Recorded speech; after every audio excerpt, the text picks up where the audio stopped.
I don't think Eubank Jr. wins that fight if his dad isn't there. This is the game where Saka actually shows the world, I'm coming for Salah. I'm going to be the guy. Emery is the best thing to happen to Ollie Watkins' career. If it wasn't for Emery, Watkins wouldn't be playing in the Champions League.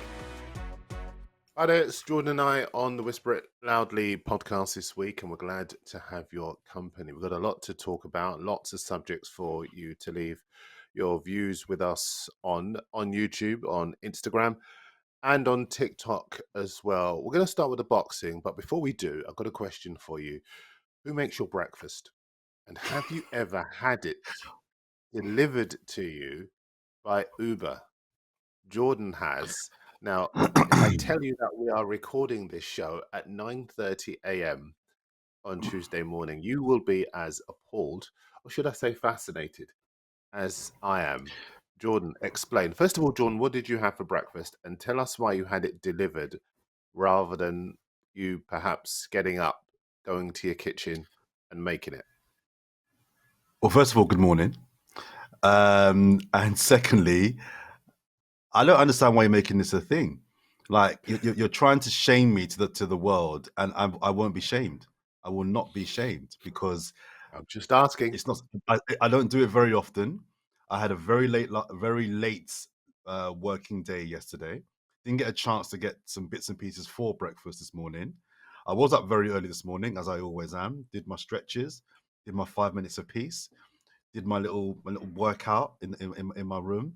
You know, had a shower, had a cup of tea. I had to do some work and prep for today. Didn't have time to go to the supermarket. So I called Uber Eats and they delivered me this sandwich of spinach, some scrambled eggs, and avocado. And I've just finished my breakfast, and I don't understand what the problem is. I mean, even if I did make a regular occurrence of ordering breakfast from Uber Eats, so what? I can afford it. So the service is there. In an era of ultra processed food and etc., so you can't just get up and walk to the kitchen. Hence why I said it's rare. I've 99.99 times out of 100, I make my own breakfast, whether it's porridge, whether it's eggs, whether it's a smoothie, whatever it may be. I make my own breakfast. Spinach. Okay. This was the one time I decided I'm going to order it. All right, we'll allow you. You have a choice. I mean, you're not allowing me anything. I had breakfast. We'll allow you. The means in which you got here is irrelevant, but I had breakfast. Just know that we were waiting a long time for his breakfast to come, and we were counting down the minutes. 4 minutes. The guy was 4 minutes away. Now, look, we don't normally talk about boxing here on the show, but it was such a fantastic tear-up between Conor Ben and Chris Jr., obviously, Chris Eubank Jr., that we've got to talk about it.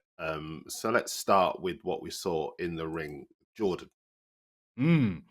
Well, I was lucky enough to be there. I'm not a massive boxing fan. Everyone that knows me knows that it's not one of my top 5 sports that I love. As a reporter, as you are, we're across all sports. But let me tell you, it was an absolute honor to be there and witness one of the one of the most enthralling, possibly iconic moments in British sporting history. I'd praise it that highly because the fight was an entertaining fight. I thought both fighters gave everything, the will from both, but in particular Chris Eubank Jr., who at times I thought was going to be done, to hang in there. That wasn't about boxing ability. That was about will, and I rate both fighters immensely for that. Didn't meet the kind of high standards of boxing, in my opinion. It wasn't a great fight. It was an entertaining fight, but it was an honor to be there. And the whole day and I'd done a lot of work on this fight building up to it. I'd met the two fighters before Saturday, done some work with them.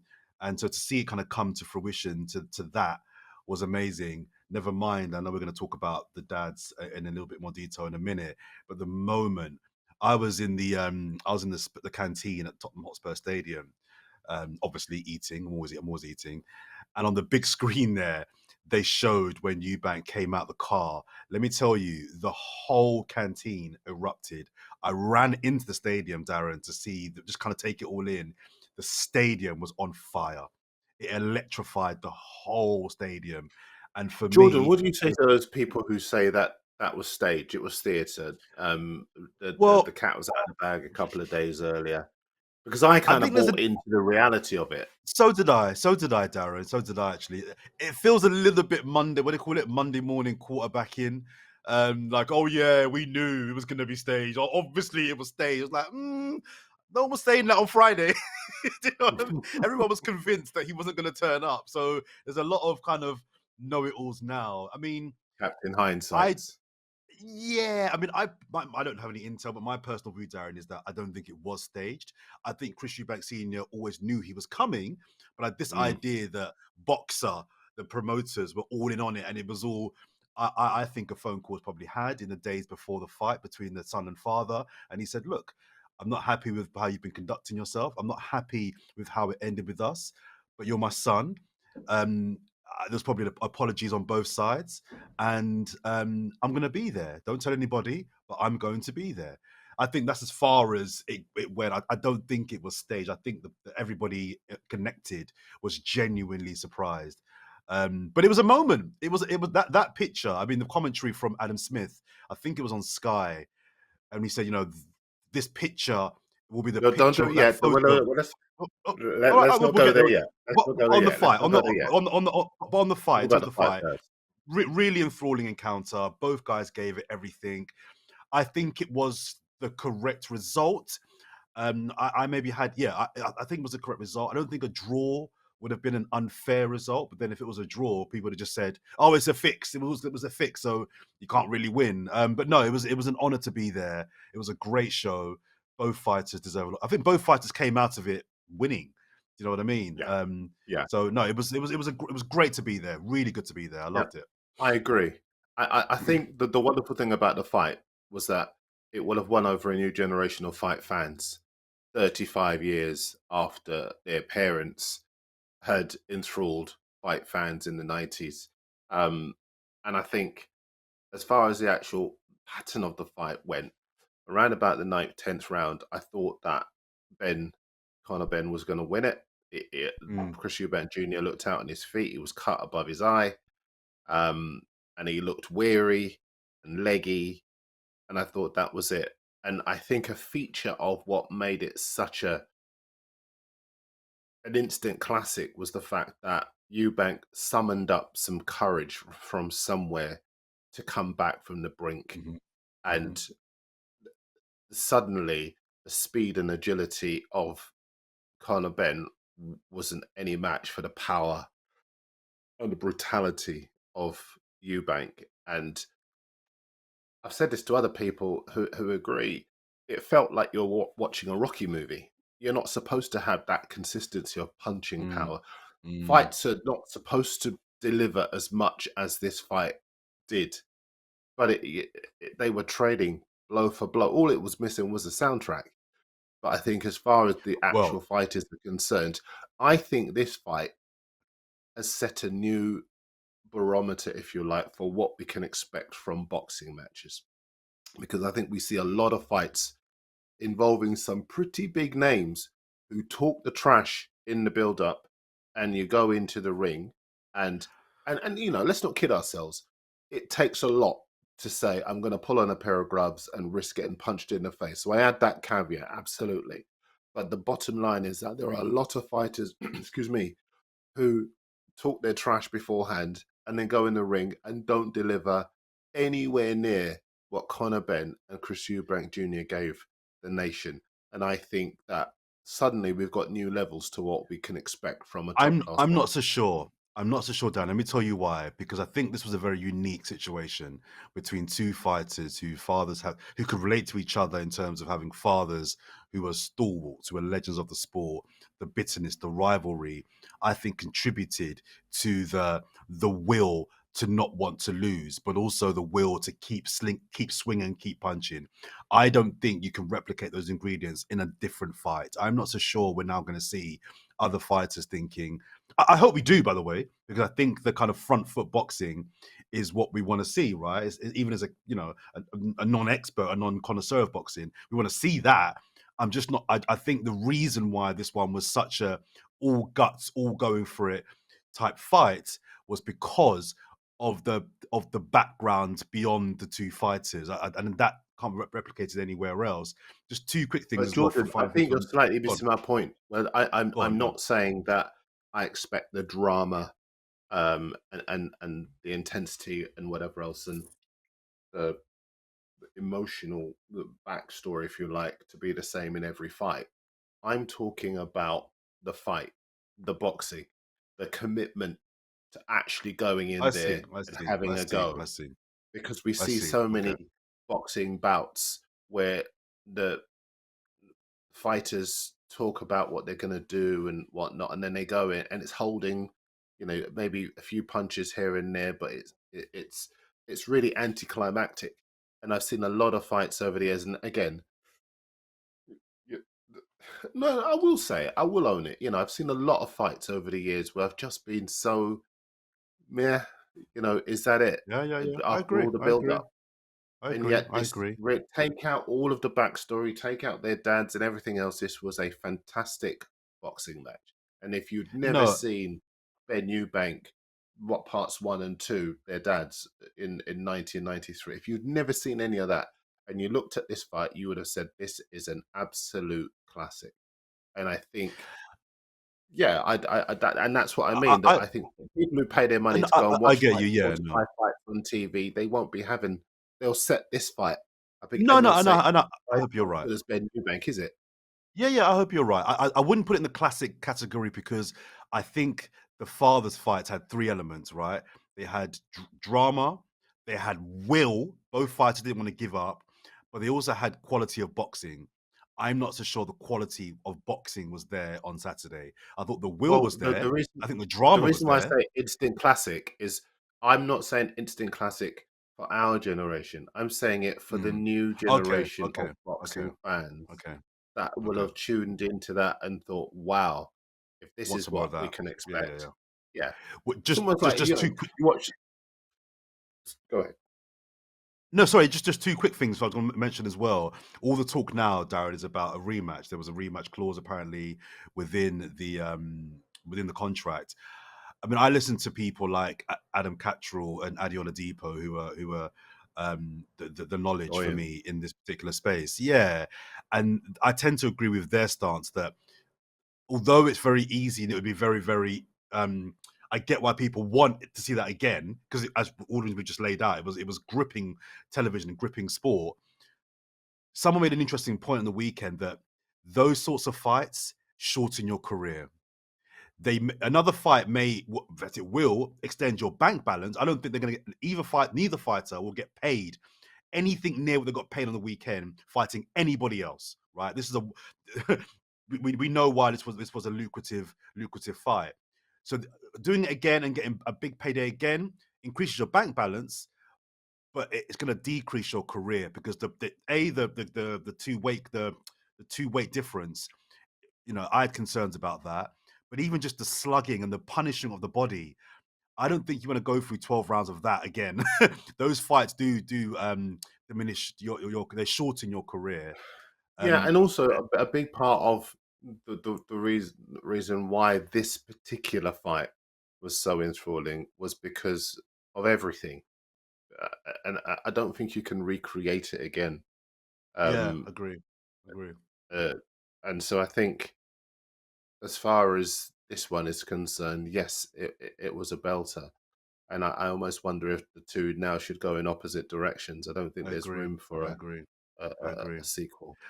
You mentioned You soundtrack. kind of Sorry, you mentioned soundtrack. I just got to say, both fellas' entrances to the ring, which also for me often is a big disappointment from boxers. I'm like, that tune, really? But both tunes that they came out to. So Ben came out to the reggae tune "Dangerous," big tune. I was like, what is that? Is that how man's going on? I love that. And for Eubank to come out to "Simply the Best," just really struck on all the nostalgic heartstrings of those that remember his father, being so synonymous with that particular track. And then he had the live choir and the live band doing Dre's Still Dre that went into Dre's. Honestly, both entrances were just Chris Eubank Senior, Junior, having Conor waiting for a long time in the ring while he posed and took it all in. That was all intentional. I loved it. It was a great spectacle. Amazing. Sorry, we got to move on. No. Don't be sorry. I think I totally agree with you, and all of that added to why it was such a compelling evening, because I think for the new generation who hadn't seen that first two fights between their parents, it was just an enthralling occasion. But for us, for people of that generation, I think that the history, the emotion, the intensity, the instantly recognizing the significance of Simply the Best, all of those things matter, and they're all ingredients into what made this such a fantastic one-off occasion.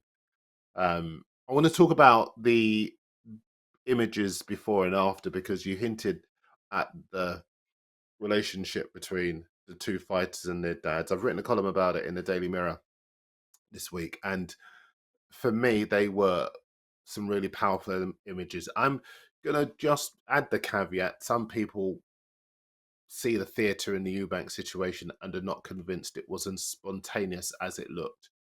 I would counter that by saying I don't think Eubank Jr. wins that fight if his dad isn't there. I think he summons up something from the depths of his soul in the last 2 rounds to find a way to win, as all good champions do. And so for me, even that speaks to the power of the bond between a father and his son. And that image of Conor Ben hugging his dad, he's broken, he's devastated, he's lost, and he puts all of his ego and his machismo, if you like, to one side, and he shows a vulnerable side that was so powerful. And I know as a dad, I show that side to my sons always, because I think it's important to do that. And I really connected with that moment. I think a lot of people, whether their parents are around, whether they're not, whether they had a relationship with their fathers or whether they didn't, I think that moment will have spoken to a lot of people in different ways, but it will have made an impact. I agree. I think seeing Eubank coming out the car and his son coming round and them embracing, I think will be the sporting photo of the year. But I think the thing that could maybe trump that was then, I don't know if you've seen the footage of where they show the Bens seeing on the screen that happen. I mean, I had Eubank winning the fight just before that happened.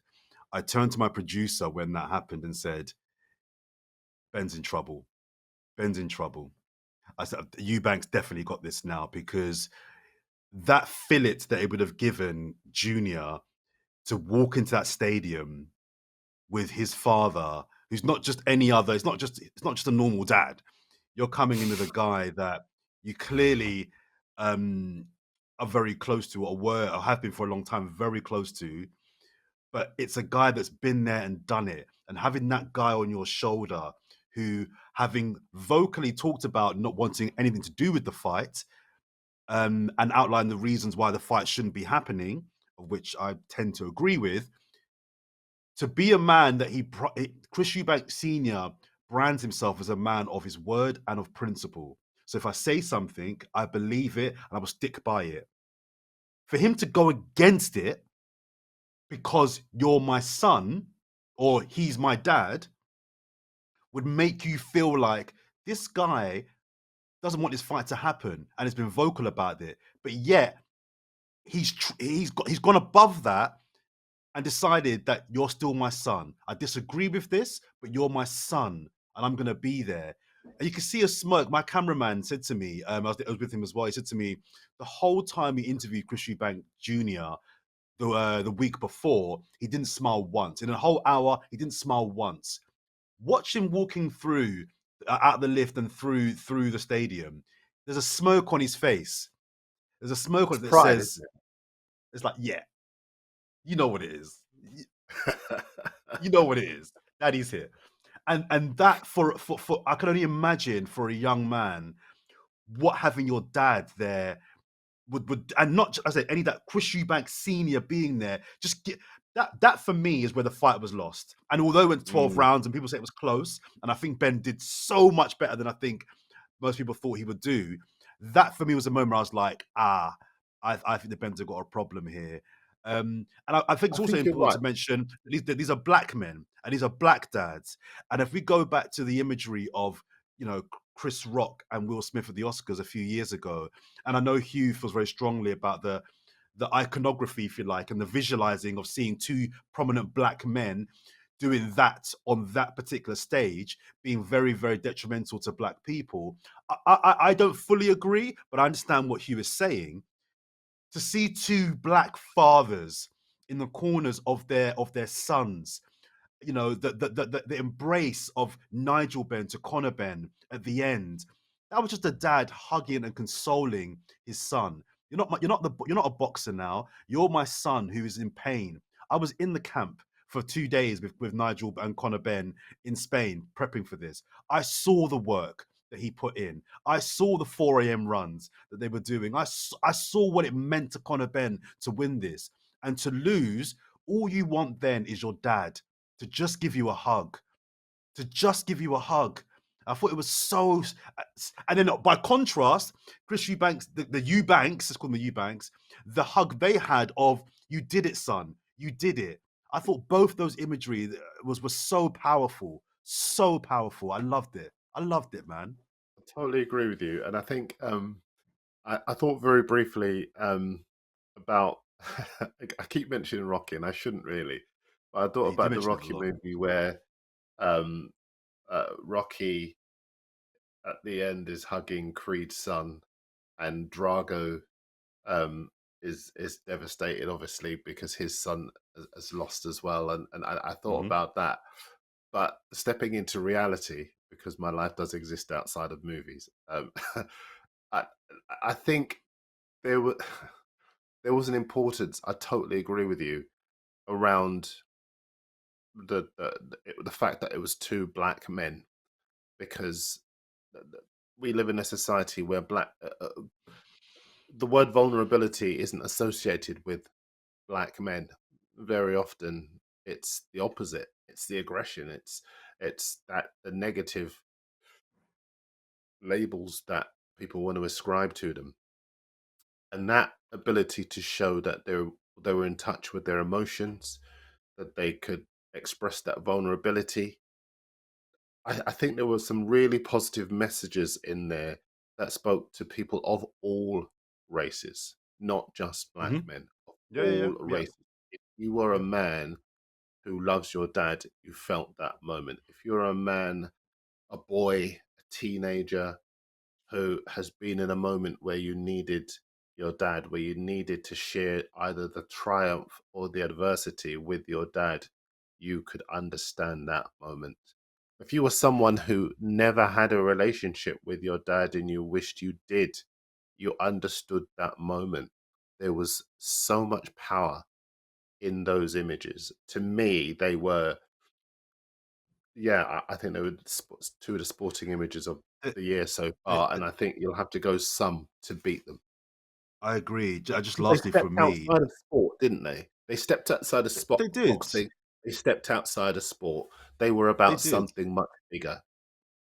They were, and I just think my final point would be that I just thought it was really fitting that you had the most loving, caring, vulnerable, sensitive moments between dad and son in the most aggressive, fighting, brutal arena. I just thought that kind of juxtaposition of that lovingness between four men. Because even Nigel Benn and Chris Eubank Senior before had a moment where he comes into the ring, Chris Eubank Senior, and he raised the hand of Nigel Benn, gives him a hug. I just think having all of that vulnerability of just men loving and respecting each other in an environment where you're supposed to hate each other and you're supposed to want to hurt each other. I just thought that kind of juxtaposition was so interesting and so poignant. And one of the things that I wrote in the column was that I think that there'll have been millions of young men, older men, men who have been, and again, this is across cultures, who will have been maybe trained or who will have grown up almost feeling that it's not the done thing to express emotion, whether that's to their fathers or to expect it from their fathers. And I think those images, and we've gone through all of them, will have planted a seed in, whether it's in living rooms, whether it's in clubs, whether it's in bars, pubs, it will have planted a seed and maybe got a few people just to text their dads and sort of say, I love you. It would have. I really do believe it left a deep, lasting impression on a lot of people, and it was why it was something I really did want to talk about on this show today. We do so much. I think that about football, and you can argue till the cows come home. But there are moments in sport that just leave such a mark on you, and this was one of them. No, I agree. Let's talk about football and get back to arguing, or maybe not. Arsenal are playing PSG after we record this. We're recording it on Tuesday morning. The match is on Tuesday evening, so that we can be wise after the event. What do you think? How do you think the first leg is going to go? We can compare what your thoughts are when this comes out. Getting wildly wrong. Briefly, I think Arsenal win the first leg. I think it's important that Arsenal lay the foundations. The first leg this might sound weird, but the first leg is more important than the second leg, because the first leg is the one that sets the foundation of the tie, right? The second leg, you want to really try and replicate what you did against Real Madrid, which is do the hard work in the first leg. So the second leg then just becomes about management. You don't have to do anything crazy. I think Arsenal can win in Paris. I don't want Arsenal to be in a position where they have to win in Paris. So do the work tonight. Try and get yourself a 1 or 2 goal lead. Paris Saint-Germain are a very, very good team. I know they're not on the greatest of runs of recent games in the league, but I don't know how much we can really look into that. They're a very, very good team with technical players that will rip you to pieces if you're not on it. I do think Arsenal win the tie tonight, because I think Arsenal at home are strong. In the Champions League, we're strong. Partey missing the first leg is a massive blow. That's a really, really big blow. And that could be the difference, I think, between us going through or not. I think it's that big a blow. But it's one game and we've got to find a way. But I do think Arsenal win the tie tonight. I also think, Darren, I think this is the tie, or this is definitely the leg where Bukayo Saka proves himself to be the best right winger on the planet, bar Salah. I think bar Salah, I think this is the game where any chat about Dembele, about Rodrigo, I know Grier's been playing on the right sometimes. I think this is the game where Saka actually shows the world, I'm coming for Salah. I'm going to be the guy. If you're doing a World 11, you're putting me on the right-hand side. I really think this is the tie where Bukayo Saka arrives and steps up. But it's not really just about Bukayo Saka. It's about the fullbacks, because we know how good the PSG's wingers are. We know how good that Vitinha guy, oh my days. Vitinha is just a joy. I could watch that guy play all day. He's just insane. And without Thomas Partey, we have to really have a plan for him. The keeper, I think, is a keeper that has got a few mistakes in him, few more mistakes in him than I think people flag. I think he's a guy that isn't rock solid. But it's a game that I think Arsenal win tonight. I've got them winning the game just. I think that sets them up really nicely for the second leg in Paris. Yeah, listen, no goals for Ousmane Dembele in his last six, and Paris Saint-Germain, if you count the second leg of the Villa game, they've only won one of their last four ahead of the first leg with Arsenal. I think Arsenal's defensive base gives them a great chance because they've got the best defense in the Premier League and they've been going great guns in the Champions League as well. So, yeah, I agree with you. I think this tie, I'm going to talk more broadly because obviously we're talking ahead of the second leg as well. I think this tie is the tie. It will be the moment where we all know here in England how great Bukayo Saka is. I think this tie will provide the platform for him to show Europe that he's trained on from that young boy who showed so much promise in the European Championship final. Um, and he is he's the real deal. He's the truth. And I, so go ahead. No, so sorry. I was just going to just agree with you. I think I think he will step up tonight and really drag this team over the line. It's also really significant because it's these two teams.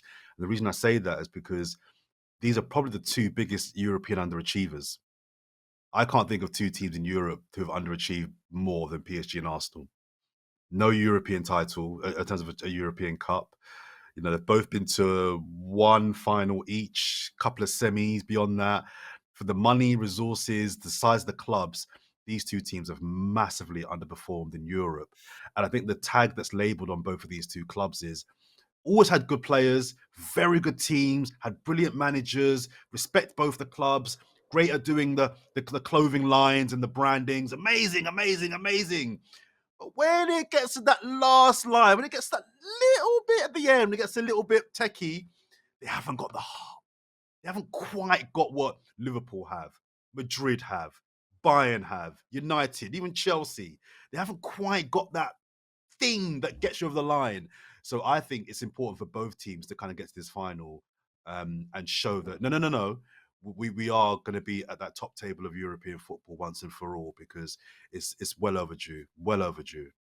I think, as far as Arsenal are concerned, I love when English clubs do well in Europe. I know I'm a fan of another Easy. club, and so I shouldn't.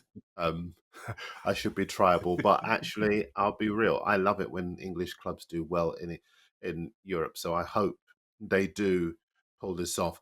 But I also like the PSG story as well because they threw fortunes at the big stars, Neymar, Mbappe, and Messi, and those guys basically arrived and filled their boots and played like they were doing the club a favor. And they've been so much better without those players. They've been a team. They've had a good defensive base. They've had goals and exhilarating play from the wide areas. People still don't, for me, give feature Kvaratskhelia the credit he deserves. Oh man, And I think he's it's amazing, because he's Darren. Georgian. I think if you were French, Spanish, or England, we would be talking about him as though he's got an S on his chest. But I because he's agree. Georgian, people don't really. They say he's a good player, but I don't think they give him anything like the kudos they give to a Salah, Darren, for example. And Kvaratskhelia could play for any team in Europe, bar none. I agree. It's really weird that Arsenal, it could have been a money thing. He's a very Arteta player. So I'm very, very surprised that he didn't try and get him in the January window, or at least make an attempt for him. But Well, he cost he's around the he's 70 million pounds. it So, was a and lot. that It would have was a been lot a of big money. outlay for It Arsenal would when have been. people say they should buy a striker. I think if PSG were to win this, it would be great for the competition because normally it's the powerhouses that tend to win it. But I also think it'll be a great story and it will reinforce the, the the idea that you just can't buy superstar players and expect to win. Mm. Trophies are won by a good balance of youth experience, grafters, and consistency. And um, it's interesting now if you look at where Neymar is. Neymar's gone back to Brazil. Messi's in the MLS now, um, and Mbappe. Well, his Real Madrid team are out of the Champions League, so you just can't buy one single player and think, right, that's Hmm. us done. Um, it's got to be a team effort, and that's what PSG are producing. So credit to them. Um, let's just do Aston Villa as well, because Yep. they beat PSG in the second leg, but they couldn't find that extra goal to take it to the wire. And now they're out of the FA Cup as well. And it is the Premier League where their last hope of getting into the Champions League for next season lies, and in doing so, save their season. What do you make of their season? Well, you might remember that at the start when we did our pre-season pod, I had Villa finishing second in the league this year. I had them doing very, very well this season. Um, and I think they've had generally a good season. If you get to the last 8 of the Champions League, if you, with the last month of the season, have an outside chance of getting top 5, which is Champions League football, and you get to an FA Cup semi-final, most teams would take that. Most teams would take that as a season. I think Villa, it's not been a poor season. I think it's kind of crumbling a little bit towards the end. And it's always a kind of argument, isn't it, of would you rather have started poorly and finished strong, or would you rather start strong, and then that always has a perception on how you view the season, right? How you end it. Um, Look, let's see how Villa finish in the league. I don't think now they will get top 5. I think the defeat to City last week killed that. I think they had to get at least a point from that match to really be in that mix. Chelsea, they seem to be eking out wins, and Newcastle, apart from losing to Villa, have been on a really good run as well. So I think of those 4 clubs, I think Villa are the least likely to make the top 5. Um, but I think there's a lot Can there I to ask work you with. this? Mm, Villa are 3 points and one play, 3 points behind Forest, who have a game in hand in sixth place, mhm. and they are 3 points behind Chelsea, who have 60 points. Villa got 57 points, and Chelsea have to play Newcastle. Yeah. So those two could draw, or one could take points off the other, Yeah, and yeah. then Villa are right back in it. If they can, if Villa win all their games, they've got every chance of finishing in the top 5. Still, Totally. But of those 4 clubs, Newcastle, Chelsea, Manchester City, and Aston Villa, who do you think is the least likely of those 4 clubs to get top 5? Chelsea. I think Chelsea are struggling for goals. They don't score enough, and they have a mistake in them in every game. Yeah, yeah, yeah, And yeah. so, for my That's fair. money, I listen. If Forest beat Brentford with their game in hand, they're back to 63 points, and they're back into third place ahead of Newcastle. Um, and again, with stress, we're recording this on Tuesday morning before any of this football is played. But I look at Villa. I look at their recent run in the Premier League. I look at the fact that they can score goals from across that front line, in fact, their front six. And I'm mystified as to why people think defeat to Manchester City would rule them out. They're still in terrific No, shape. not ruled them out, but I think that if they could have got at least a point of that game out of that game, they not only keep themselves in an even stronger position, but they dent City's. They take 2 points off City as well. I think they'll look back on that game as the game where they lost it. I genuinely do. I think to lose it so late as well against one of your rivals, Villa played very well in that second half in particular, and they deserved the point. But to not get it, I think they'll rue that. But look, I'd rather see. I've said on the pod 2 or 3 weeks ago that I did with you.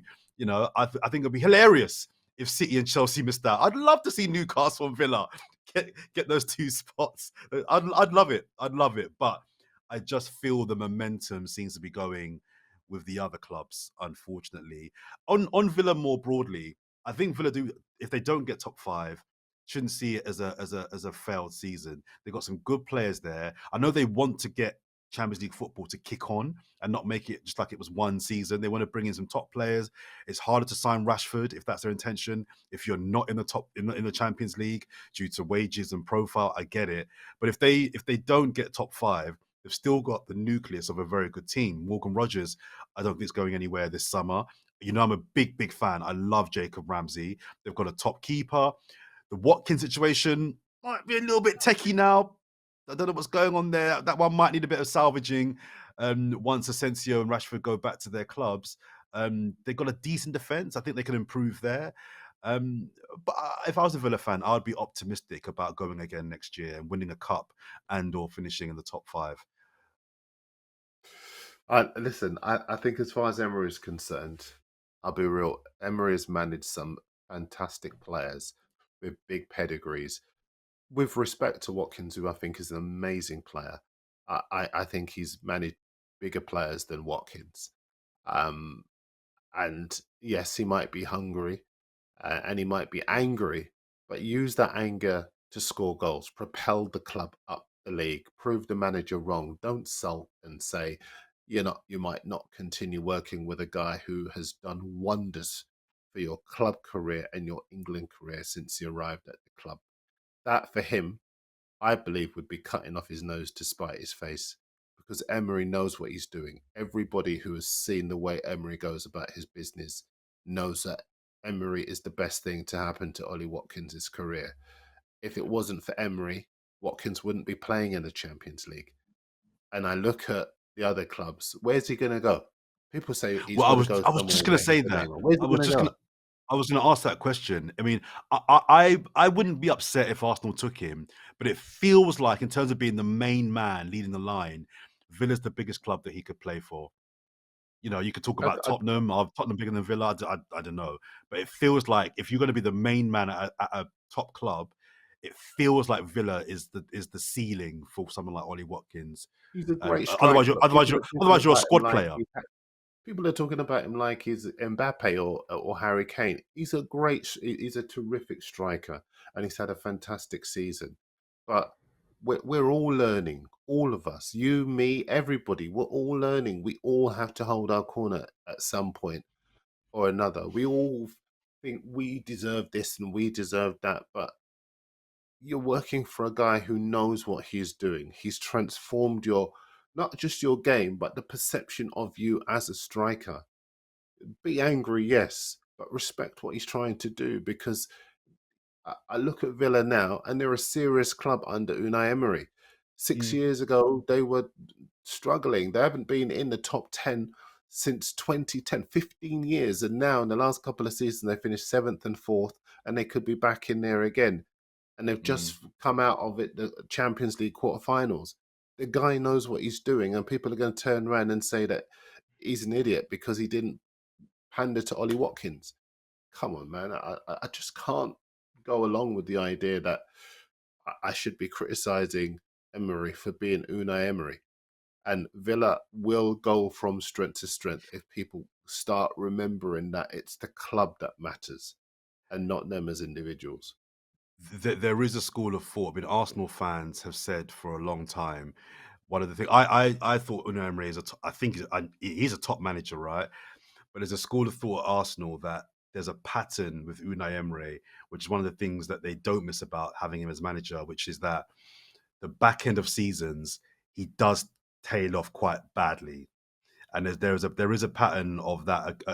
Pretty much all these clubs, apart from I think PSG, where multiple occasions, the last couple of months of the season, he doesn't manage them very well, and look, it's not isn't like it's finishing particularly well right now for Villa, but it's something that's there's quite a big sample size of seasons across Villarreal, Aston Villa, Arsenal.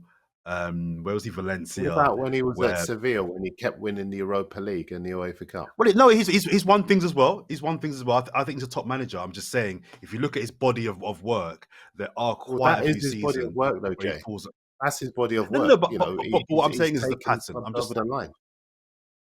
Yeah, no, I'm not saying he's not once. I'm not saying that he can't finish season strong. I'm just saying what we're seeing right now with Aston Villa isn't a massive surprise to fans of clubs that have had him before.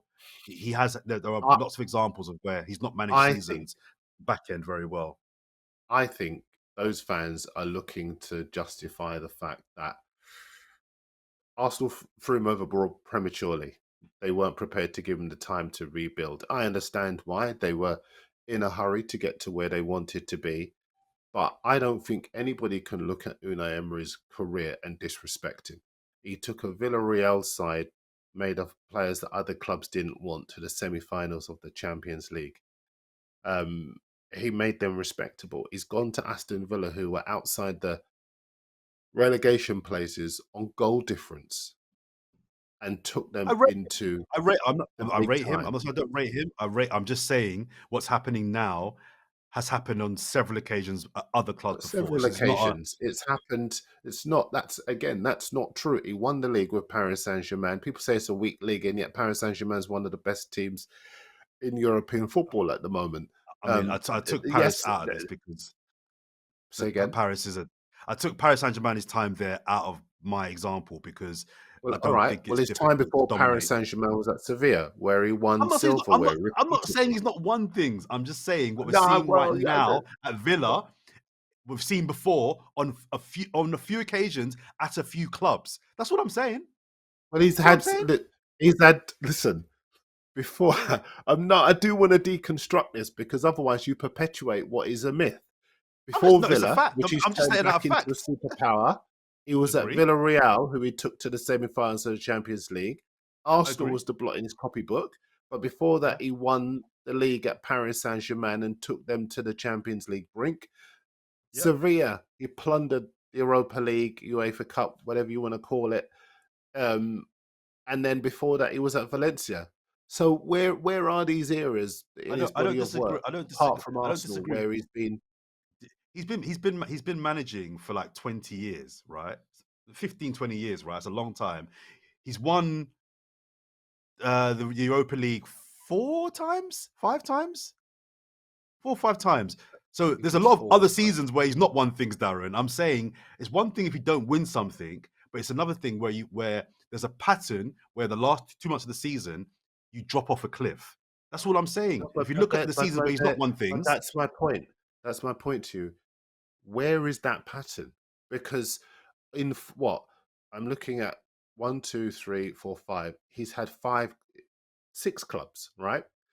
yeah, At 2 of those 6 clubs, he's won silverware.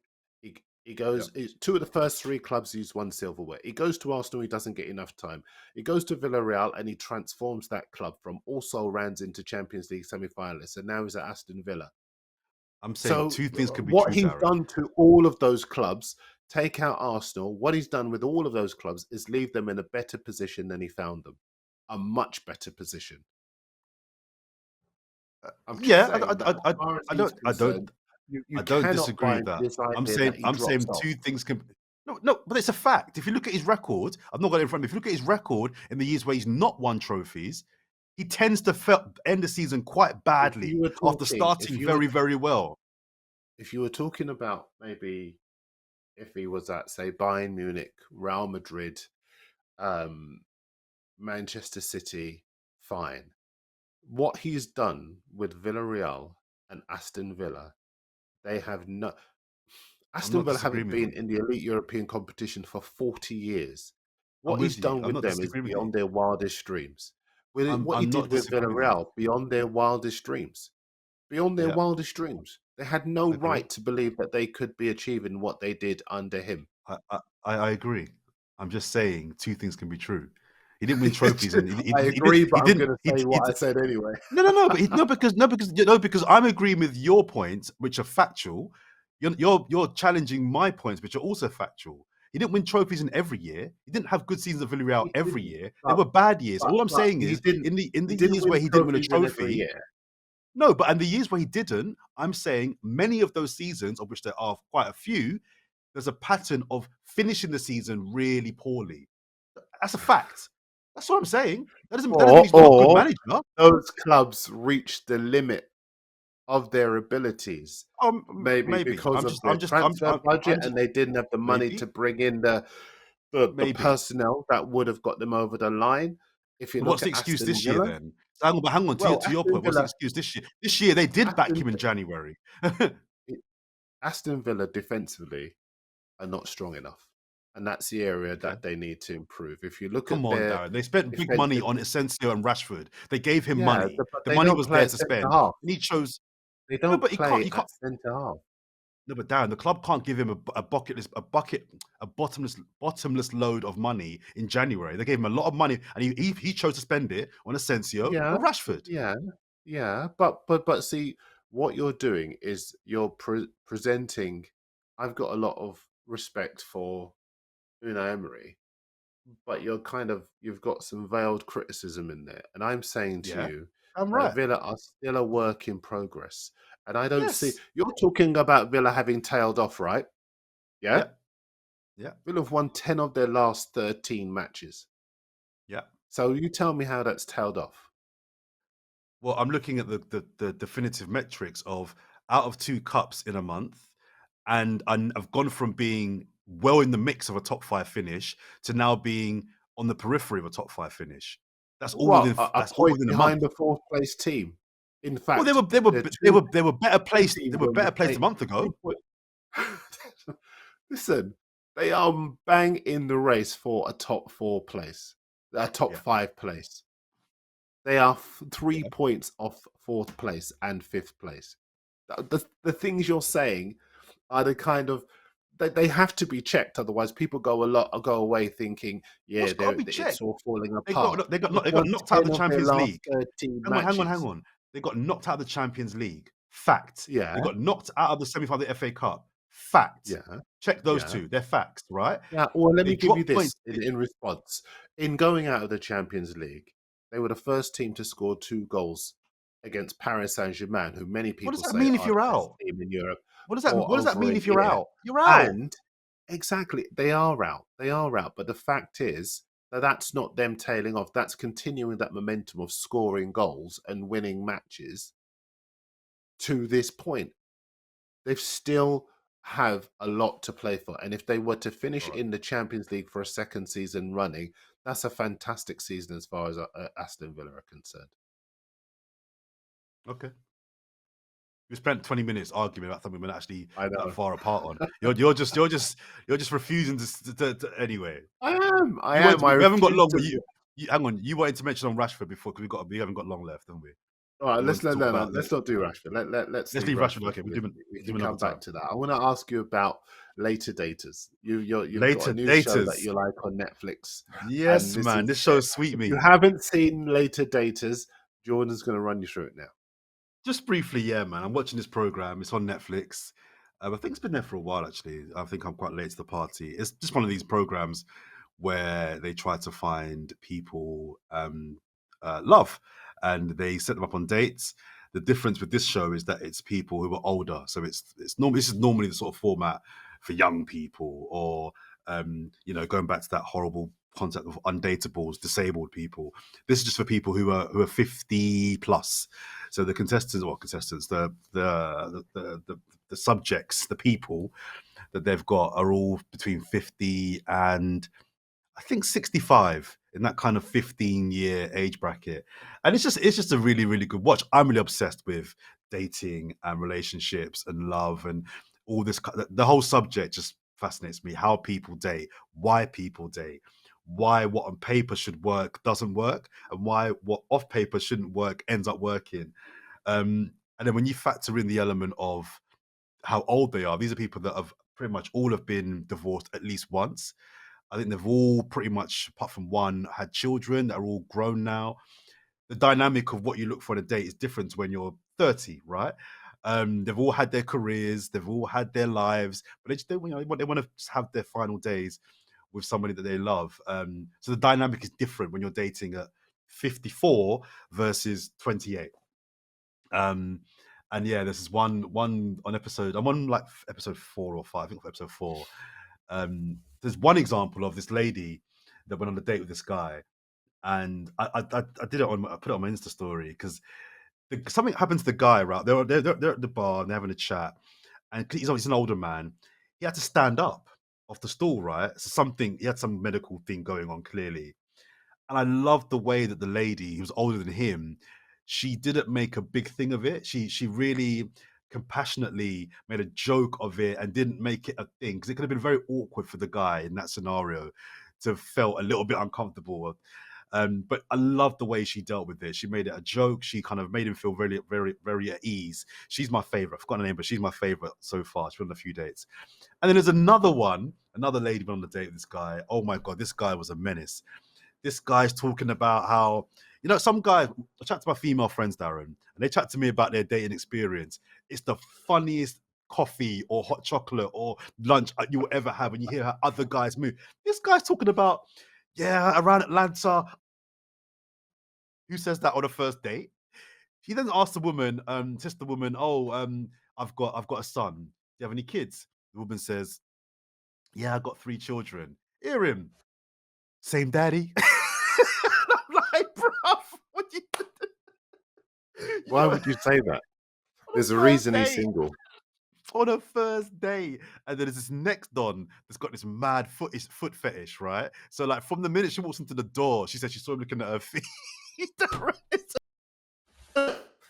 gotta watch it. You gotta watch it, I Darren. do. It's I really think there's a funny, reason why but it's these really guys are single.